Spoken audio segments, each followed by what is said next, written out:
नमस्कार दोस्तों, स्वागत है मेरे YouTube channel Indian Ayurvedic doctor पर। दोस्तों, मैं हूं आपका दोस्त डॉक्टर एनकेएस। जैसा कि आप सभी को पता है, अपन बात कर रहे थे विरेचन की। तो विरेचन में अपन ने क्या किया था, यहाँ पे जो औसत मात्रा थी सारंगर के अनुसार देख लिया, दोष अनुसार देख लिया था, कोष्ठ अनुसार देख लिया था।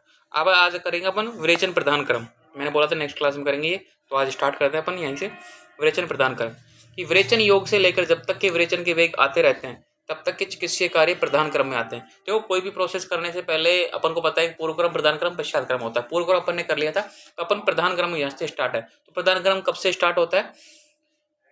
विरेचन योग जब पिलाते हैं ना उसको, कि वेग आते रहते हैं, तब वेग आते रहते हैं, वेग आते रहते हैं, जब तक लास्ट वेग नहीं आ जाता तब तक वो चलता रहता है, वो प्रधान क्रम में आएगा। तो उसमें क्या क्या काम आते हैं, वो क्या क्या कार्य करने होते हैं डॉक्टर को, क्या क्या चीज़ें देखनी होती हैं, किस तरह की सावधानी बरतनी होती है, वो सारी चीज़ें इसमें आपको लिखनी है, आनी चाहिए। पहले ये विरेचन औषधि प्रयोग। रोगी का आसन पूर्व अभिमुख में रखते हैं, मतलब जो आसन है पूर्व अभिमुख, जो पूर्व की दिशा में उसकी तरफ रखते हैं। रोगी को मानसिक दृष्टि से तैयार करके, मानसिक दृष्टि से तैयार करके मतलब उसको बताया जाता है सारी चीजें, ये कॉम्प्लिकेशन हो सकते हैं आपको, इस चीज अगर ये जो करवा रहे हैं विरेचन, इससे ये फायदा होगा, आपका डिजीज कम ठीक हो जाएगा, आपको परेशानी नहीं आएगी। मतलब आपका पूरी तरीके से उसको मतलब तैयार किया जाता है, उसको भी जो भी प्रॉब्लम आएंगी बीच में वो सारी चीजें बता दी जाती है, कंसेंट फॉर्म करा लिया जाता है, वो उसको मानसिक तौर पर तैयार किया जाता है एक तरीके से ना। फिर विरेचन योग दो। विरेचन योग रोगी के क्रूर मध्य मृदु कोष्ठ के अनुसार दिया जाता है। अब सबको पता है कि भाई अपन ने जो औषध मात्रा पढ़ी है, यहाँ पे देखो क्रूर कोष्ठ में कितनी देनी है, दोष अनुसार कौन सी देनी है, क्वाद दे रहे हो तो कितनी देनी है, कल्क दे रहे हो तो कितनी देनी है, सूरज कितनी दे रहे हो तो कितनी दे रही है, और अनुपान कितना देना है, तो उसके अनुसार अपन को पता होनी चाहिए। ओके, वाइटल रिकॉर्डिंग चेक करें और नोट करें। कहने का मतलब ये है कि जो वाइटल रिकॉर्डिंग है ना, उसके बीपी, टेम्परेचर, ठीक है, पल्स, वेट, ये सारी चेक करो और उसको नोट करो प्रॉपर फाइल में, है ना। रोगी निरीक्षण। विरेचन औषधि पिलाने के बाद रोगी को निरीक्षण करें। कभी कभी औषध स्वाद न होने से उसकी गंध से ही वमन हो जाता है, अतः चमेली, जूही आदि सुगंधित फूलों की माला पहना दी जाती है। देखो, जब किसी पेशेंट को अपन विरेचन योग पिलाते हैं, विरेचन के लिए जो औषधि पिलाते हैं कि विरेचन हो जाएगा, लेकिन जैसे वो पीने लगता है उसमें स्वाद तो आता नहीं है, क्योंकि वो टेस्टी तो होता नहीं है। जैसे ही पीने लगता है उसकी स्मेल से उसको क्या वोमिटिंग स्टार्ट हो जाती है। देखो, अपन ने कराने चाहते थे विरेचन, लेकिन उसको वोमिटिंग स्टार्ट हो गई उस औषध से, उसकी गंध से, उसकी स्मेल से। अब उसकी गंध से बचने के लिए उसके क्या, गले में उसकी गंध, फूलों की माला पहना दी जाती है, फूलों की खुशबू आती रहे, वो पीता रहे। उसको स्वाद तो आएगा नहीं, उसमें कोई टेस्ट तो लगेगा नहीं, वो पूरी पी ले और उसको उल्टी ना हो, ताकि औषधि काम कर सके। अब उल्टी कर देगा, वमन कर देगा, तो औषधि बाहर निकल जाएगा वापस, फिर उसको दोबारा पिलाओ, तो मतलब डबल औषधि का नुकसान हो जाएगा। इसलिए उस वमन को रोकने के लिए, उस उल्टी को रोकने के लिए, उस सर्दी को रोकने के लिए क्या, चमेली, जूही, गेंदा, गोबर, क्या बोलते हैं, गुलाब, वो सारी उसकी माला, उसको सुगंधित माला जो उसको अच्छी लगती है वो उसको पहना दो। रोगी को निवात स्थान में रखना चाहिए, मतलब जहां डायरेक्ट हवा ना लगे ऐसे स्थान पर रखना चाहिए। बार बार थोड़ा थोड़ा गर्म पानी पिलाया जाता है, परंतु यदि जमाल गोटा, मतलब इच्छा वेदी रस, जमाल गोटा के में जयपाल आता है इच्छा वेदी रस में, तो जमाल गोटा को इच्छा वेदी रस बोलते हैं। और योग दिया हो तो उष्ण जल के स्थान पर ठंडा। अब यहाँ पे देखो, यहाँ पे बोला कि गरम गरम पानी, गुनगुना पानी उसको पिलाता रहना चाहिए अनुपान के तौर पर। लेकिन अगर जमाल गोटा दिया विरेचन कराने के लिए, मतलब इच्छा विधि रस दिया गया था, तो उसको उष्ण जल के स्थान पर ठंडा पानी पिलाया जाता है। अगर उष्ण दे देंगे तो उसका वो एंटीडोट है, मतलब इच्छा विधि रस किसी ने ले लिया, ज्यादा मात्रा में ले लिया और लूज मोशन रुक नहीं रहे, तो उसको गर्म पानी पिला दो, लूज मोशन रुक जाएगा। और ठंडे पानी से लूज मोशन बढ़ते हैं, तो हमेशा ध्यान रखना। तो अब तभी बोलते हैं आयुर्वेद में अनुपान का बहुत ज्यादा योगदान है। और ये जो मैंने बताया था ना आपको पिछली क्लास में, कि एक स्टूडेंट था, उसके कॉन्स्टिपेशन हो रहा था, फिर मैंने उसको इच्छा विधि रस दिया, मतलब जमाल गोटा दिया था, और उसके लूज मोशन ठीक हो, मतलब उसको कॉन्स्टिपेशन दूर हो गया था, उसके लूज मोशन स्टार्ट हो गए थे, फिर वो कंटिन्यू रहे, तो उसको मैंने रोकने के लिए क्या बोला कि ठंडा पानी पी लो आप, उसको रुक जाएंगे। तो ये अनुपान से देखो अलग अलग काम करता है। गर्म पानी के साथ वो काम करता है, रुक जाएगा।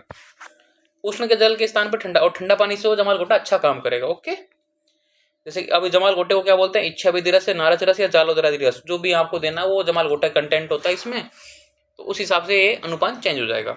समुचित विरेचन होने पर पहले मल, मतलब समुचित विरेचन होगा तो पहले मल निकलेगा, फिर पित्त निकलेगा, फिर कप निकलता है। अब देखो, पहले मल निकला, फिर पित्त था, पित्त ऊपर ऊपर गया, कप आ गया, मतलब इसमें पूरा तरीके से पित्त की शुद्धि हो चुकी है। अंत में क्या निकलता है, कप निकलता है।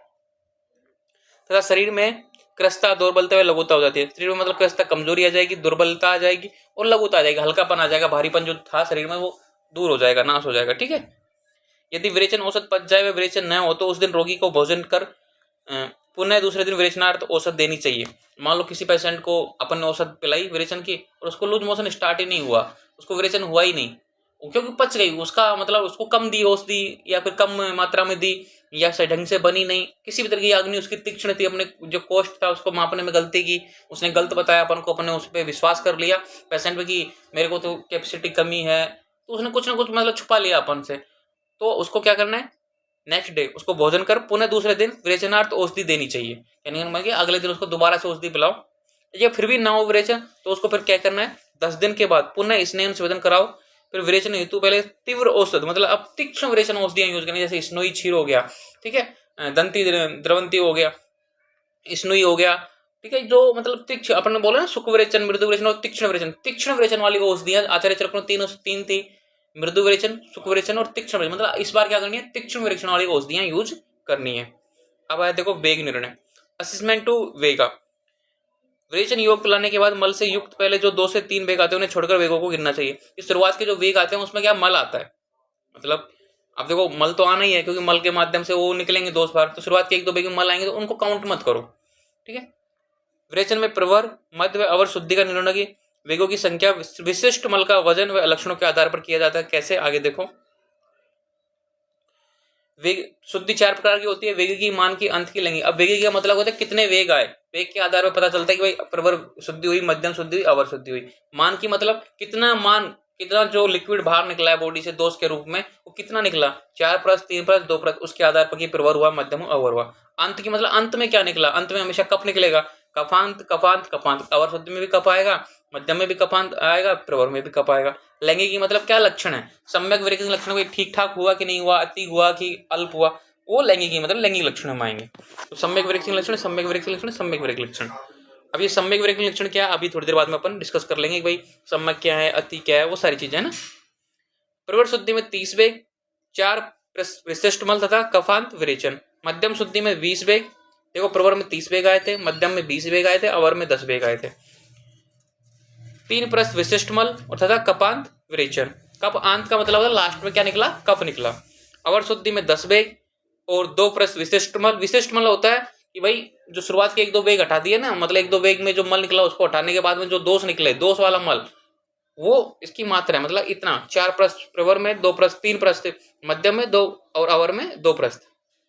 कपांत मतलब लास्ट में कफ निकला।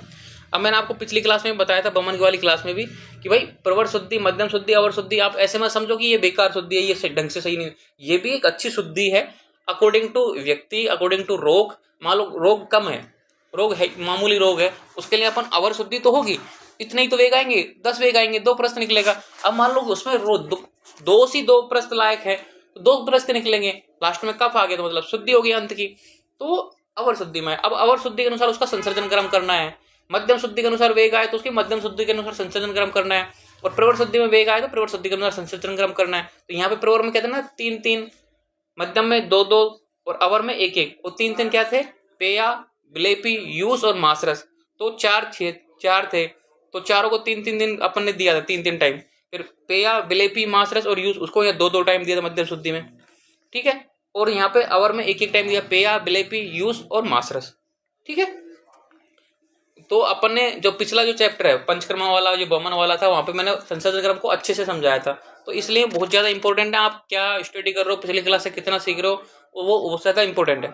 सम्यक योग, अयोग व अतियोग के लक्षण अपन ने देखा ना, सम्यक विरेचन लक्षण, सम्यक विरेचन लक्षण, सम्यक विरेचन लक्षण। तो ये क्या है कि सम्यक अपन कैसे पता चलेगा, कि मैं पूछ लूंगा इसको सम्यक हुआ, जैसे कोई पेशेंट का अपन ने विरेचन कराया और उसको कोई लक्षण आ रखे हैं कि भाई स्रोत विशुद्धि हो गया, इंद्रिय प्रसादन हो गया, शरीर में लघुता आ गया, अग्निदीप्त हो गई, एनामिता, कफ का निकल गया, वात का अनुलंबन हो गया, अगर ऐसे लक्षण तो भाई शुद्ध हो गया।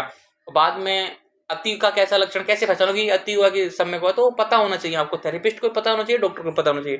तो आप डॉक्टर बन रहे हो तो आपको तो पता होना ही चाहिए। तो यहाँ पे देखो सम्यक योग, अयोग व अति योग के लक्षण में विरेचन क्रम के पश्चात उत्पन्न लक्षणों को ध्यान से देखा जाता है। हीन योग के लक्षण उत्पन्न होने पर पुनः विरेचन औषध दिया जाता है, कि भाई विरेचन क्रम के पश्चात उत्पन्न लक्षणों को ध्यान से मतलब केयरफुली आपको ऑब्जर्वेशन किया जाता है। हीन योग के लक्षण उत्पन्न हो गए, मान लो कि कम हुआ है, तो दोबारा उसको औषध पान पिला के और उसको मतलब विरेचन कराया जाता है। अति योग हो गया, रुक ही नहीं रहे, लूज मोशन बार बार निकल, मतलब लिक्विड मात्रा से निकल ही रहा है, तो विरेचन रोककर अति योग चिकित्सा करनी है। सम्यक मतलब अति योग की चिकित्सा करनी है, अति योग मतलब उसका जो कॉम्प्लिकेशन हो उनकी ट्रीटमेंट करना है। और सम्यक योग के लक्षण होने पर आगे की प्रक्रिया, जैसे कि आपको बस्ती देनी तो बस्ती करो, नस वाली की देनी तो नस से समन करना है तो समन, रसायन करना है तो रसायन, और वाजीकरण करना है तो वाजीकरण, जो भी करना है यहाँ पे करो, ठीक है। अब विरेचन के सम्यक योग लक्षण देखो क्या है, कि प्रवर शुद्धि होने पर विरेचन के 30 वेग आते हैं और अंत में कप आता है। प्रवर शुद्धि होने 30 वेग थे और अंत में कप आता है, ये तो आपको पता ही है। ठीक है, तो क्या शुद्धि है, उसके क्या लक्षण है? तो पहली बात तो ये जो श्लोक है चरक सिद्धि 1 का 17वां श्लोक है। ठीक है, क्या है देखो, स्रोतो विशुद्धि इंद्रिय संप्रादो लघुत्वम, स्रोतो विशुद्धि इंद्रिय प्रसादो लघुत्वम ऊर्जा अग्नि। ठीक है, ऊर्जा अग्नि एनामयता प्राप्ति से विट पित्त कप अनिला सम्यक विरक्त भवित किरमण चरक सिद्धि 1 का 17वां श्लोक। मतलब स्रोतों की विशुद्धि हो जाएगी, मतलब विशुद्धि का मतलब स्रोत शुद्ध हो जाएंगे, जिनकी अशुद्धि थी वो बाहर निकल जाएगी। इंद्रिया प्रसाद, इंद्रिया मतलब आपकी जो आंख कान नाक जो भी इंद्रियां हैं अच्छे से काम करेंगे, अच्छे से सुनेंगे, अच्छे से देखेंगे, एकदम निर्मल हो जाएंगी, स्वच्छ हो जाएंगी। शरीर में इंद्रिया, शरीर में लघुता व उत्साह, जो मतलब हैवीनेस थी ना, भारीपन सा था आपको, मतलब डलनेस सी थी, वो दूर हो जाएगी। आपको शरीर में लघुता आ जाएगी, हल्कापन आ जाएगा और उत्साह, एकदम एनर्जेटिक लगोगे। अग्नि दीप्त हो जाएगी। अनायामत्ता मतलब जो आपकी थकान थी वो दूर हो जाएगी। विट पित्त, विट यानी मल, पित्त कफ वात का मिश्रण, मतलब जो भी आपके अशुद्धि थे, जो दोष को बढ़ाए हुए थे, विट यानी मल, मल पित्त यानी जो रोग जिस वजह से हो ही रहा था, कफ ये बात करें, ये क्या चारों दोष जो अशुद्ध थे वो बाहर निकल जाएंगे। और वात का अनुलोमन, जो कॉन्स्टिपेशन था वो बिल्कुल दूर हो जाएगा। हवा के लिए जो मतलब जो गैस बनती है अपान वायु, वो एकदम क्लियर होकर निकलेगी, उसे कोई परेशानी नहीं आएगी। अब ये जो अनायामत है, कोई बच्चा कमेंट में बता देना मुझे इसका मीनिंग क्या है, मुझे थोड़ा सा क्लियर नहीं हो पा रहा। ठीक है, अगर मान लो किसी बच्चे को पता है तो कमेंट में मुझे बता देना। ठीक है, अब हीन योग के लक्षण देखो। अब हीन योग के लक्षण में क्या है, ये भी चरक सिद्धि 1 का 18वां श्लोक है। अगर मान लो कि 1:18 श्लोक बोलने में अशुद्धि हो जाती है तो आप एक बार श्लोक को रेफरेंस से चेक कर लिएगा, इसलिए मैं रेफरेंस बता देता हूँ। सयात श्लेष्म पित्त अनिला, सयात श्लेष्म पित्त अनिला संप्रकोप है। ठीक है, सादस्य अग्नि गुरुता प्रतिसाय तंद्रा तथा हृदय छर्दी रोचक वात अनुलोमन न दुर्वृचित। ये यहाँ पे जो दुर्वृचित है वेरी वेरी इंपॉर्टेंट है। ये क्या है, यहाँ से आ जाती है एक लाइन, वात अनुलोमन दुर्वृचित किसके लिए है भाई, हीन योग है, सम्यक योग है, अति योग है। तो ये आपको ये यही लाइन याद होनी चाहिए। चरक सिद्धि 1 का 18वां श्लोक है। यहाँ पे देखो हीन योग में क्या था, सयात श्लेष्म पित्त अनिल से प्रकोप, मतलब कफ का प्रकोप, पित्त का प्रकोप, वात का प्रकोप, ये तीनों का प्रकोप हो गया। ठीक है, अग्निमंद गौरव प्रतिशा तंद्रा और छर्दी, सयाद अग्नि, ठीक है, गुरुतन गौरव प्रतिशाय तंद्रा छर्दी एरोचक मतलब एरुचि, वात अनुलोमन दुर्विचित, वात प्रतिलोम मतलब बात नीचे की तरफ जानी चाहिए, अपन ऊपर की ओर आ जाएगी, उदावर्त कर देगी। ठीक है, दुर्विचित धा हृदय अशुद्धि, कुक्षी अशुद्धि, कंडू पीड़िका विडसंग मूत्रसंग। ये शायद एक लाइन इसमें, ये 10 शुरुआत के जो थे ना वो चरक के अनुसार है, बाकी दूसरे आचार्य के अनुसार ऐड कर दिए हुए हैं। ठीक है, कंडू पीड़िका विडसंग मूत्रसंग दूसरे आचार्य के भी ऐड कर दिए। ओके, तो आपको अगर ये भी याद हो जाता है ना यहाँ तक वाद अनुवाद प्रतिलोमता, तब भी सही है। ये दहा हृदय अशुद्धि, कुक्षी अशुद्धि, कंडू पीड़िका विडसंग मूत्रसंग ये अलग आचार्यों के ऐड किए हुए हैं। ओके, तो ये तो चरक वाले थे, बाकी सुश्रुति अष्टांग के ऐड कर दिए। तो आपको हिंदी में याद करने तो ये पूरे कर लेना, श्लोक याद करना तो ये कर लेना। ठीक है, मैंने श्लोक को भी समझा दिया अच्छे से। अब है अति योग के लक्षण। अति योग के लक्षण क्या है, निरुवस्ति के अति योग के समान। कभी कभी क्वेश्चन आता है कि विरेचन का जो अति योग का लक्षण है किसके समान आएगा, कि भी निरुवस्ति के अति योग के समान आएगा। वो लक्षण क्या है, पहले देखो, कफ वात पित्त रक्त, कफ का भी क्षय हो जाएगा, वात का भी क्षय हो जाएगा, पित्त का भी क्षय हो जाएगा, रक्त का भी क्षय हो जाएगा, मतलब चारों का ही क्षय हो जाएगा। और हीन योग में क्या था, प्रकोप हो रहा है, कफ प्रकोप, वात प्रकोप, पित्त प्रकोप। ठीक है, और यहाँ पे क्या है, क्षय हो रहा है। आगे देखो, निद्रा नाश बल अभाव तम प्रवेश, निद्रा नाश मतलब नींद नहीं आएगी, बल का अभाव हो जाएगा, तब मतलब आंखों के अंदर अंधेरा छा जाएगा और वो बेहोशी की स्थिति हो जाएगी। शरीर में शून्यता, शरीर में शून्यता का मतलब कुछ बचा ही नहीं, सब कुछ बाहर निकल गया। अब मान लो अति योग हो रहा है, बार बार लूज मोशन जा रहा है, उसको बार बार लिक्विड बाहर निकल रहा है बॉडी से, शून्यता हो जाएगी, बिल्कुल खाली सा हो जाएगा। ठीक है, उन्माद, हिक्का, मूर्छा, गुदवरंज, पागल सा हो जाएगा, हिक्का आने लग जाएंगी, बेहोशी आ जाएगी, गुदवरंज, गुदवरंज तो होगा ही ना, क्योंकि बार बार गुदा के से शरण हो रहा है, बार बार मतलब लूज मोशन हो रहा है, तो वहां पे गुदा को क्षति पहुंचेगी। अंगमर्द, हाथ पैर टूटने लग जाएंगे, थकान लग जाएगी, बेपतु, कप पित्त रहित लोहित जल निगलम। यहाँ पे देखो छठा, कप पित्त रहित, कप भी नहीं है उसमें, पित्त भी नहीं है, और लोहित यानी रक्त और जल निकलना, क्या मतलब ऐसा निकलेगा उसमें कप पित्त रक्त मिश्रित जल निकलना स्टार्ट हो जाएगा उसकी बॉडी से। मांस धोवन तुल्य जल, जैसे अपन मांस को धोते हैं ना, मांस कैसा होता है, उसको धोते हैं जब हल्का सा लाल लाल सा पानी निकलता है ना, वैसा उसको पानी निकलने लग जाएगा। नेत्र अंत प्रवेश, आंख नेत्र जो अपनी आंखें हैं वो अंदर गड्ढे की तरह ढस जाएंगी अंदर, और बिल्कुल अंदर ऐसे लगेगा कि भाई अंदर ही घुस गई है, तो गायब भी होने वाली है, ऐसी स्थिति हो जाएगी। तो अति योग बहुत भयंकर अवस्था है। ये निरुबस्ती के भी सेम ही है, यही निरुबस्ती के होंगे और यही विरेचन के होंगे। तो वेरी वेरी इंपॉर्टेंट, आपको ये सारी चीजें याद होनी चाहिए। कौन कौन सी? सम्यक वाली, हीन योग वाली, अति योग वाली। तो अति योग वाले का श्लोक मैं आपको बता देता हूं। चरक सिद्धि वही 1 का 19वां चैप्टर, नहीं फर्स्ट चैप्टर का 19वां श्लोक। ओके, अब पढ़ेंगे अपन विरेचन पश्चात कर्म। अब विरेचन पश्चात कर्म में वही आएंगे, संसर्जन क्रम, तर्पण, औसत, संयम, नियम, परिहार, विषय, जो अपन ने बमन में पढ़ा था सेम। अब यहाँ पे देखो संसर्जन क्रम को बिल्कुल शॉर्ट में लिख दिया 3 लाइनों में, लेकिन कभी क्वेश्चन आ जाए संसर्जन क्रम क्या होता है या विरेचन के बाद में संसर्जन क्रम कैसे करते हैं, तो पूरा आपको लिखना है जो मैंने पढ़ाया था बमन के साथ। विरेचन के वेग समाप्त होने के बाद से प्राकृत भोजन करने के समय के बीच में जो कर्म किए जाते हैं वे पश्चात कर्म की श्रेणी में आते हैं। आप सभी को पता है कि भाई जब से वेग समाप्त हो गया उसके बाद में तब तक वो मतलब पेया विलेपी यूस मांस रस देंगे अपन, प्रवर शुद्धि होगी तो 12 निकाल होगा, ठीक है। और जो मध्यम शुद्धि हुई तो कितने अनकाल होंगे? 8, ठीक है। और जो अवर शुद्धि उसमें अनकाल कितने रहेंगे? 4। तो इस तरीके से आपको पता होना चाहिए। जब तक वो करते हैं उसके मतलब नॉर्मल भोजन जब तक करता है वो सारी चीजें क्या आ जाती है? पश्चात क्रम में आती है। तो पहला है संसर्जन क्रम। विरेचन क्रम के पश्चात जठराग्नि न्यूनतम हो जाती है। इस अग्नि की रक्षा करते हुए लघु आहार की योजना की जाती है, उसे संसर्जन क्रम कहते हैं। अब बहुत से बच्चों का डाउट आएगा मन में, मेरे मन में डाउट आया, मैं उसको क्लियर कर देता हूँ। जैसे यहाँ पे लिखा है कि अग्निदीप्त की विरेचन सम्यक की योग लक्षण में अग्निदीप्त होगी, और यहाँ लिखा हुआ है कि भाई अग्नि की न्यूनतम हो जाती है। तो ऐसे क्वेश्चन आपको पुटअप करने की होनी चाहिए। तो यहाँ पे जठरी दीप्त का मतलब ये है कि आपको कुछ खाने का मन करेगा, इच्छा होगी कि कुछ अपन खा लेते हैं, हल्का फुल्का नाश्ता कर लेते हैं। अग्निदीप्त का मीनिंग ये है, और यही है जैसे अपन ने विरेचन का अग्निदीप्त हुई, आपको कुछ नहीं खाना, आपको बस हल्का जैसे संसर्जन क्रम में बताया पेय विलेपी करनी है, क्योंकि ये न्यूनतम अग्नि है, शुरुआती अवस्था है एकदम, जो से नूतन होती है ना, कलिका होती है एकदम, जैसे कलिका को ज्यादा भारी भोजन सहन नहीं कर पाता है, नष्ट हो जाती है, उसी प्रकार से ये अग्नि है। ज्यादा भारी भोजन ये सहन नहीं कर पाएगा, अगर ज्यादा भारी भोजन देंगे ना तो ये दब जाएगी, नष्ट हो जाएगी, अपन ने जितना भी कराया ना वो सारा किए किराए पे पानी फिर जाएगा।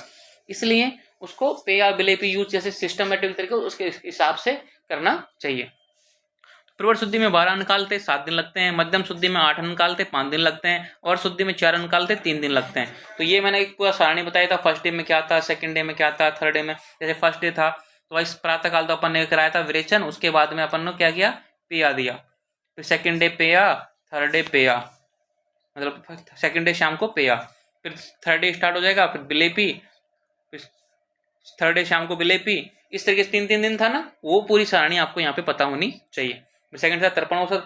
रोगी की निर्बलता व दोष आदि का विचार कर संसर्जन क्रम के स्थान पर संतरण क्रम भी अपनाया जा सकता है। मान लो रोगी भाई कमजोर है बहुत ज्यादा, अगर आप उसको खाने को नहीं देंगे तो मर ही जाएगा, ऐसी स्थिति है, तो उसको तर्पण औषधि भी दी जाती है। उसको मतलब एक तरह से व्रण और तर्पण औषधियां भी दी जा सकती हैं औसत के साथ। जैसे मुनक्खा, वृक्षामल, इमली, अनारदाना, फालसा, आंवला, इनके रस में घुला हुआ मंत्र तर्पण है। मदिरा के विकारनाश, मतलब कोई व्यक्ति मदिरा पीता है और ज्यादा एक तरीके से क्रस हो रखा है, बिल्कुल कमजोर है, ठीक है, उनको ये सारी चीजें भी दे सकते हैं। मतलब तर्पण संसर्जन क्रम के स्थान पर तर्पण औषध दी जा सकती है। वही है संयम नियम, कितने थे? वो 8 थे। विरेचन क्रम के पश्चात रोगियों नियमनकारी हो, जैसे कि अधिक चलना, अधिक देर तक बैठना, यहाँ पे इट्स लिख दिया। आपको 8 कौन कौन से थे? अधिक चलना हो गया, अधिक देर तक बैठना, अधिक देर तक खड़े रहना, ठीक है, और अधिक बोलना, और क्या बोलते हैं वैथुन व्यायाम करना, दिन में सोना, ये सारी चीजें 8 चीज थी, वो आपको त्याग करनी। तो आपको ये पता होना चाहिए, क्योंकि ये बार बार चीजें रिपीट हो रही है ना, तो आपको ऑटोमेटिक ये कितनी बार रिपीट होगी, हर बार रिपीट होती है, ये सारी चीजें आपको पता होनी चाहिए एक तरीके से, ठीक है। कौन कौन सी मैं एक बार क्लियर कर देता हूँ। अधिक चलना हो गया, ठीक है, अधिक देर तक बैठना हो गया, अधिक देर तक खड़े रहना हो गया, ऊंचे स्वर में बोलना हो गया, वेग धारण करना हो गया, कोई सा भी वेग धारण, जैसे मूत्र यूरिन पास आउट करने का मन है तुरंत ही यूरिन पास आउट कीजिए, ऐसे नहीं कि रो के टीवी देख रहे हो बैठे हो, नहीं, टीवी भी नहीं देखना, स्क्रीन टाइम भी नहीं करना। अधिक बोलना, ऊंचे स्वर में बोलना, रात्रि जागरण करना, ये सारे। अधिक शीत धूप का सेवन करना, मतलब जाड़े में भी नहीं रहना, धूप में भी नहीं रहना। विरुद्ध आहार भोजन करना, ये मतलब जो भी एक तो बेसिक कॉन्सेप्ट रूल है ना, जो सत्य वाले मतलब अच्छे अच्छे काम है वो करो, सारे जो आपको पता है जो चीज नुकसान करती है वो नहीं करनी, सिंपल सी बात ये है। अब यहाँ तक हो गया। अब करते हैं आप अगली क्लास में। ओके, आई होप आपको यहाँ तक पसंद आया होगा। अब करेंगे विरेचन उत्तरोत्तर क्रम, मतलब विरेचन के बाद में क्या करना है, अगर मान लो बस्ती करनी है तो कब करनी है, और कोई काम नहीं करनी, समन औषधि कब करनी है, अगली क्लास में अपन डिस्कस करेंगे। मिलते हैं नेक्स्ट क्लास में, तब तक ले जय हिंद, जय भारत, जय आयुर्वेदा।